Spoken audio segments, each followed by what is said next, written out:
Hello everyone, welcome back to my channel. This is Pramila Yadav. आज के class में हम डिस्कस करेंगे इंक्लूसिव एजुकेशन यानी समावेशी शिक्षा।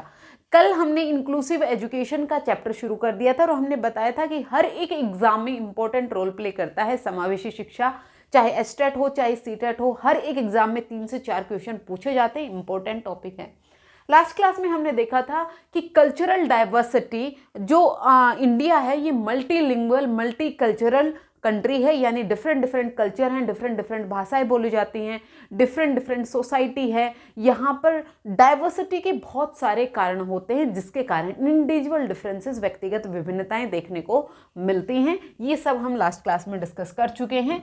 आज हम देखेंगे journey from exclusion to inclusion, यानी बहिष्करण से लेकर समावेशन तक की जर्नी कैसे रही।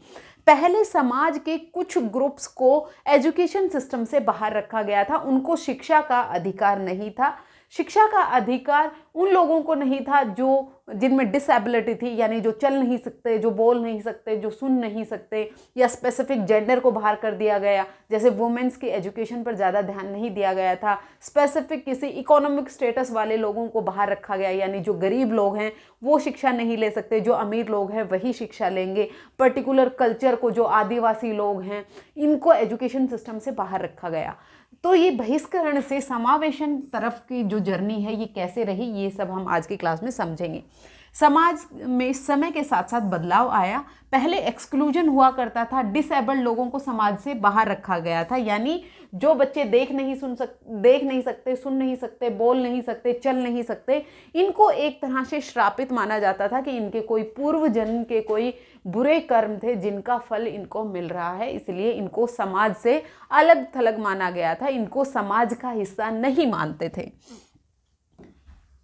फिर क्या हुआ, सेग्रीगेशन किया गया, इनका क्या हुआ, अलगाव हुआ। इनके लिए स्पेशल स्कूल बनाए गए, यानी जो बच्चे देख नहीं सकते उनके लिए ब्लाइंड स्कूल बनाए गए, कि उनके लिए स्पेशल एक क्लासरूम, एक स्पेशल स्कूल बना दिया गया कि जो आंखों से नहीं देख पाते वो बच्चे एक जगह पढ़ेंगे, जो सुन नहीं पाते वो एक जगह पढ़ेंगे, जिनको चलने में दिक्कत है वो एक जगह पढ़ेंगे। यानी इनको अभी भी मेन स्ट्रीम एजुकेशन में नहीं लाया गया, इनके लिए विशेष विद्यालय बना दिए गए जहाँ पर इनकी विशेष आवश्यकताओं को ध्यान में रखकर करिकुलम डिज़ाइन किया गया था। यहाँ पर प्रॉब्लम क्या हुई कि जब बच्चे स्पेशल स्कूल में पढ़ रहे थे, जब वो अपने जैसे लोगों के आसपास थे, यानी डिसेबिलिटी वाले बच्चों के आसपास थे, तब तक तो ठीक था, लेकिन एजुकेशन स्कूल के बाद उनको रहना तो इसी समाज में है, इसी सोसाइटी में है। अगर वो वहाँ से स्कूल से जैसे ही निकलते और इस समाज में रहते तो तब भी वो अपने आप को अलग थलग महसूस करते थे, समाज है वो उनको एक्सेप्ट नहीं कर रहा था। तो उस समस्या को ध्यान में रखकर इंटीग्रेशन लाया गया, यानी इंटीग्रेटेड एजुकेशन, एकीकृत किया गया। क्या किया गया, जितने भी स्पेशल नीड वाले बच्चे थे उन सबको नॉर्मल क्लासरूम में ले आए गए, नॉर्मल स्कूल में ले आए गए। लेकिन यहाँ पर बच्चों की नीड्स को ध्यान में नहीं रखा गया। रेगुलर जो डिसेबल्ड बच्चे थे उनको रेगुलर स्कूल में तो लाया गया, लेकिन बच्चे की जो नीड्स हैं, बच्चे की आवश्यकताएं हैं, उनको ध्यान में नहीं रखा गया। जैसे देखने में प्रॉब्लम वाले बच्चों के लिए ऑडियो बुक्स, यानी जिनसे सुनकर वो सीख सकते हैं, ब्रेल लिपि वाली बुक्स अवेलेबल नहीं कराई गई। जिन बच्चों को सुनने में प्रॉब्लम है उनके लिए स्पेसिफिक जो रिसोर्सेज उनको चाहिए वो अवेलेबल नहीं कराए गए। यानी यहाँ पर बच्चे को एडजस्ट करना पड़ा था। एजुकेशन सिस्टम को सेम रखा गया, बच्चे उसके अकॉर्डिंग अपने आप को मॉडिफाई करेंगे, अपने आप को चेंज करेंगे। उनको घर से स्कूल तक आना है, स्कूल में पढ़ना है, किस तरीके से अपने आप को नॉर्मल रेगुलर क्लासरूम में एडजस्ट करना है, ये बच्चे की जिम्मेदारी थी। लेकिन ये भी सक्सेसफुल नहीं हुआ, क्योंकि बच्चे नॉर्मल क्लासरूम में अपने आप को एडजस्ट नहीं कर पाते, क्योंकि बच्चों की स्पेशल नीड थी, उनको अलग तरीके से पढ़ाया जाएगा तभी बच्चे उसको सीख पाएंगे। तब लाया गया इंक्लूसिव एजुकेशन, यानी समावेशी शिक्षा। स्कूल सिस्टम में सभी बच्चों को एक छत के नीचे पढ़ाया जाएगा और हर एक बच्चे की नीड को ध्यान में रखा जाएगा। इंक्लूसिव एजुकेशन में जो बच्चा है वो एडजस्ट नहीं करेगा, एजुकेशन सिस्टम, स्कूल सिस्टम है वो एडजस्ट करेगा। जो भी बच्चे की नीड्स हैं, जो भी बच्चे की आवश्यकताएं हैं, उनको फुलफिल कराएगा inclusive education, inclusive classroom. Integration versus inclusion, यानी एकीकरण वर्सेस समावेशन को समझते हैं। देखिए इंटीग्रेशन में क्या किया गया, student adjust to the school, student है वो एडजस्ट करेगा। अब ये बच्ची है जिसको चलने में प्रॉब्लम है, ये अब स्टेयर्स चढ़ेगी, इसका क्लासरूम ऊपर है, अब ये स्टेयर्स तक अपनी मेहनत करके किस तरह से ये खुद चढ़ती है, ये बच्ची की जिम्मेदारी है। बच्ची के क्लासरूम को नीचे ग्राउंड फ्लोर पर नहीं शिफ्ट किया गया, यानी यहाँ पर बच्चा है वो अपने अकॉर्डिंग ही चीज़ें एडजस्ट कर रहा है। यहाँ पर टीचर है वो एक ही मेथड से पढ़ा रही है सभी बच्चों को, जिसको समझ में आ रहा है ठीक है, जिसको नहीं समझ में आ रहा वो भी ठीक है। उसके अलावा ये जो बच्चा है ये व्हील चेयर पे आ रहा है, तो ये सीढ़ियों पे कैसे चढ़ेगा, ये बच्चे की जिम्मेदारी है। जो बच्चा सुन नहीं पा रहा, इसके लिए भी स्पेसिफिक जो रिसोर्सेज चाहिए वो अवेलेबल नहीं करवाए गए थे। किसमें, इंटीग्रेशन में। इंटीग्रेटेड एजुकेशन में बच्चे को एडजस्ट करना था, स्कूल सिस्टम एजुकेशन सिस्टम में कोई चेंज नहीं लाया गया था। फिर आया इंक्लूजन, यहाँ पर स्कूल एडजस्ट करेगा, बच्चे की जो नीड्स हैं, बच्चे की जो आवश्यकताएं, बच्चे की जो एबिलिटी हैं, बच्चे की जो डिसएबिलिटी हैं, उन सब का ध्यान स्कूल सिस्टम रखेगा। यहाँ पर एवरीवन बिलोंग, सबको रिस्पेक्ट दी जाएगी, चाहे बच्चा किसी भी जाति का हो, किसी भी धर्म का हो, चाहे वो व्हील चेयर पर आ रहा है। जो बच्चा व्हील चेयर पे आ रहा है उसके लिए रैंप बनवाए गए, अगर सीढ़ियों से वो नहीं चढ़ पाता तो रैंप बनवाए गए। जो बच्चे डिसेबिलिटी वाले बच्चे हैं, इनके क्लासरूम हैं, उनको नीचे ग्राउंड फ्लोर पर शिफ्ट किया गया। जो बच्चे देखकर नहीं पढ़ पाते उनके लिए ब्रेल बुक्स हैं, ब्रेल लिपि की जो बुक्स हैं वो अवेलेबल करवाई गई, ऑडियो बुक्स अवेलेबल करवाई गई। जो बच्चा सुन नहीं पा रहा उसको चार्ट दिखाए गए, पिक्चर दिखाए गए, उनको देखकर सिखाया गया। यानी यहाँ पर बच्चों के अकॉर्डिंग एजुकेशन सिस्टम में क्या हुआ, रिफॉर्म हुआ। यही लिखा है। इंटीग्रेशन का मतलब क्या है, स्टूडेंट को स्कूल सिस्टम के अनुसार एडजस्ट करना पड़ेगा। स्कूल में ज़्यादा बदलाव नहीं किया गया था। फिर आया इंक्लूजन, स्कूल सिस्टम को स्टूडेंट की ज़रूरतों के हिसाब से बदला गया, हर स्टूडेंट को इक्वल पार्टिसिपेशन और सपोर्ट मिलता था। तो होपफुली आपको इंटीग्रेशन और इंक्लूजन समझ में आया होगा। फिर हम बात करते हैं इंक्लूसिव एजुकेशन, समावेशी शिक्षा की। इंक्लूसिव एजुकेशन का मतलब क्या है, सभी स्टूडेंट को सेम स्कूल और क्लासरूम में शिक्षा मिलेगी, यानी हर एक बच्चा एक छत के नीचे ही पढ़ेगा, चाहे बच्चे में कोई एबिलिटी है, कोई डिसेबिलिटी, किसी भी जेंडर का है, किसी भी कास्ट का है, किसी भी कल्चर का है, किसी भी ग्रुप का है, हर एक बच्चे को एक ही छत के नीचे एजुकेशन दी जाएगी। डिस्क्रिमिनेशन और बैरियर्स को हटाया गया, जिन चीज़ों के कारण बच्चों को सेग्रीगेट किया गया था, बच्चों का बहिष्करण किया गया था, उनको हटाया गया कि बच्चे को, हर एक बच्चे को वेलकम करना है, किसी भी आधार पर आप बच्चे को डिस्क्रिमिनेट नहीं करेंगे। डाइवर्सिटी को स्वीकार किया गया और सम्मानित किया गया, चाहे बच्चा कोई भी भाषा बोल रहा है, चाहे बच्चे का कोई भी कल्चर है, चाहे बच्चे का कोई भी रिलीजन है, हर एक बच्चे को रिस्पेक्ट दी जाएगी। इंक्लूसिव क्लासरूम में डिफरेंट एबिलिटीज और बैकग्राउंड के स्टूडेंट्स को साथ में पढ़ते हैं, यानी बच्चे की जो नीड्स हैं उनके लिए रिसोर्सेज अवेलेबल करवाए जाएंगे, लेकिन पढ़ेंगे सारे बच्चे एक ही जगह। टीचर सभी बच्चों को इक्वल रिस्पेक्ट देता है और पार्टिसिपेशन देती है। ऐसा नहीं है कि सिर्फ अमीर बच्चों को ही पार्टिसिपेशन मिल रहा है, गरीब बच्चों को पार्टिसिपेशन नहीं मिल रहा, या स्पेशल किसी रिलीजन को प्रायोरिटी मिल रही है, या स्पेशल किसी कास्ट को प्रायोरिटी मिल रही है, ऐसा नहीं है। हर एक बच्चा इक्वल है।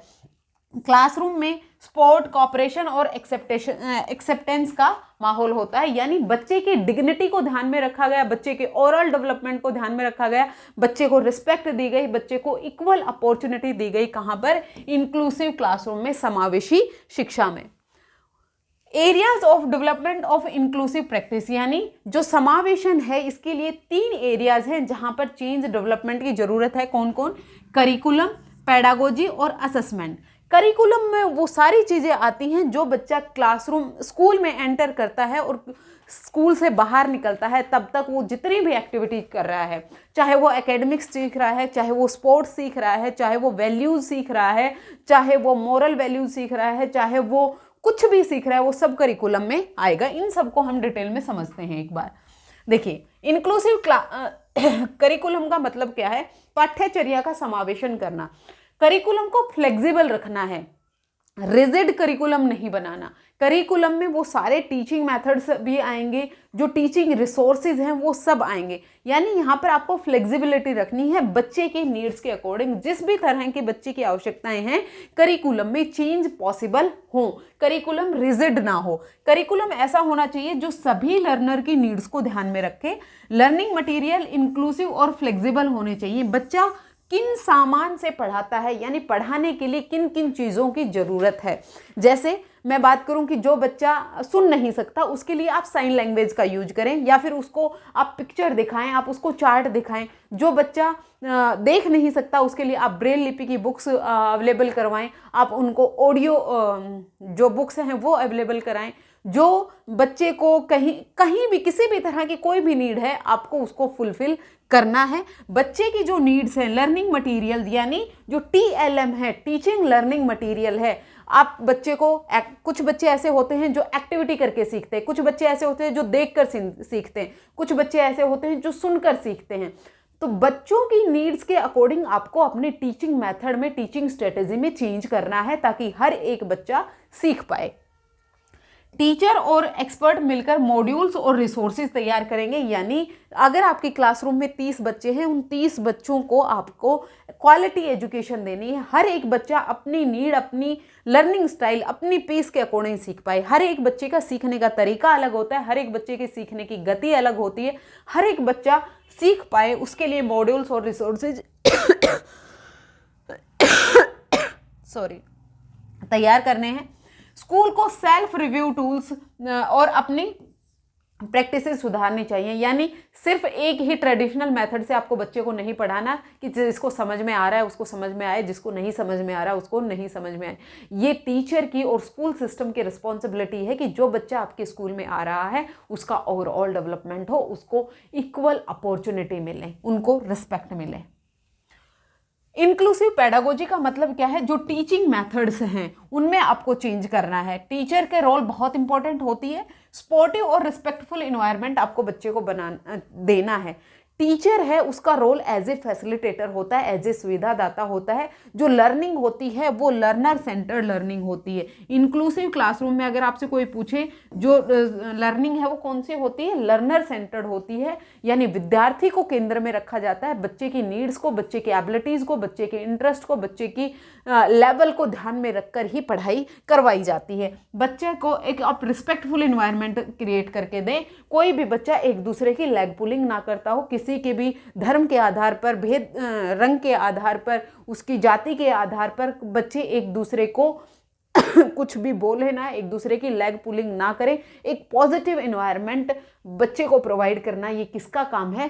टीचर का काम है। डाइवर्सिटी और इक्विटी को प्रमोट करना चाहिए। इक्विटी का मतलब क्या होता है? सभी बच्चों को उनकी नीड्स के अकॉर्डिंग इक्वल अपॉर्चुनिटी मिले। यानी जहां पर मान लीजिए कोई बच्चा व्हील चेयर पे आता है, उसको और एक नॉर्मल बच्चे को किस तरह से इक्वल आपको लेके जाना है, ये टीचर की जिम्मेदारी होती है। इक्विटी और इक्वलिटी दोनों डिफरेंट है। इक्वलिटी का मतलब होता है 50-50%। यानी आप जो व्हील चेयर पे बच्चा आ रहा है उसको भी उतना ही देंगे और जितना आपका नॉर्मल बच्चा है आप उसको भी वही अपॉर्चुनिटी में, यानी दोनों को 50-50। ये किस में आता है? इक्वलिटी में आता है। और इक्विटी में क्या आता है? जो व्हील चेयर पे बच्चा है यानी उसकी नीड्स ज़्यादा हैं तो उसको आप 60% प्रोवाइड करें, जो नॉर्मल बच्चा है उसको आप 40% प्रोवाइड करें। इस तरह से आपको इक्विटी, समता का ध्यान रखना है। डाइवर्सिटी की हम बात कर ही चुके हैं। पर्सनलाइज टीचिंग करनी है और इंडिविजुअल लर्निंग प्लान्स आपको यूज करने हैं, यानी आपको इंडिविजुअलाइज इंस्ट्रक्शन देनी है। इसका मतलब क्या है? विभेदीकरण इंस्ट्रक्शन आपको देनी है। हर एक बच्चे के अकॉर्डिंग आपको इंस्ट्रक्शंस देनी है। कोई बच्चा करके सीख रहा है तो उसको करके सिखाएं, कोई बच्चा सुन के सीख रहा है उसको सुन के सिखाएं, कोई बच्चा ये देख कर सीख रहा है तो उसको देख कर सिखाएं। कोई बच्चे का जो भी लर्निंग स्टाइल है उसको ध्यान में रखकर आप उसे पढ़ाएं। स्टूडेंट को कोलैबोरेटिव लर्निंग यानी ग्रुप्स में सीखें। जब बच्चे ग्रुप में सीखते हैं, जब डिफरेंट तरीके के बच्चे एक ग्रुप बनाएंगे, आपको जब भी ग्रुपिंग करनी है, ग्रुपिंग हमेशा हेट्रोजेनस होनी चाहिए, यानी डिफरेंट एबिलिटी वाले बच्चे एक ग्रुप में होने चाहिए। उसके कारण हर एक बच्चे हैं वो अपने एक्सपीरियंस को शेयर करेंगे, हर एक बच्चे अपनी जो उनके अनुभव हैं, जो भी उनकी प्रॉब्लम्स है, सब अपने ग्रुप में शेयर करेंगे और उसके कारण बच्चे में एम्पैथी डेवलप होती है, सिंपैथी डेवलप होती है, लीडरशिप डेवलप होती है। ग्रुप में जब वो काम करेंगे तो एक दूसरे की रिस्पेक्ट, एक दूसरे के लिए जो सम्मान की भावना है वो डेवलप होती है।